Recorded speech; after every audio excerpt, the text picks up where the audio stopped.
ये जरूर वो दुष्ट कौवे ही उठा कर ले गए होंगे। चलो हम उनके घर जाते हैं और अपनी भोजन की थैलियाँ वापस लेते हैं।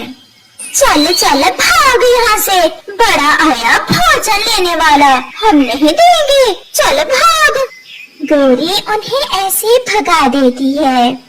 जंगल में रात भी हो जाती है। जो उनके पास थोड़ा बहुत भोजन था वो सब खाते हैं और अपने गरम गरम घर में सो जाते हैं। कौवों का घर पुराना था और भोजन के 3 थैलों के बोझ से उनका घर एक तरफ को झुक जाता है और फिर टूटकर गिर जाता है। हाय कालू, मेरा पंख टूट गया। मेरी टांग इस बड़ी लकड़ी के नीचे है। अगर पता होता कि हमारा घर इतना कमजोर है तो हम भोजन की सारी थैलियाँ ना चुरा कर लाते, एक से ही काम चला लेते। वो सारी रात रोते रहते हैं और फिर सुबह दूसरे पक्षी उन्हें उनके टूटे हुए घर से बाहर निकालते हैं। कौवे, चिड़िया, कबूतर और तोते से बहुत शर्मिंदा थे क्योंकि उन्होंने सब कुछ भुलाकर उनकी मदद की थी। प्यारे दोस्तों, इस कहानी से हमें सीख मिलती है कि हमें हमेशा मुसीबत में दूसरों की मदद करनी चाहिए, ना कि दूसरों की मजबूरियों का फायदा उठाना चाहिए।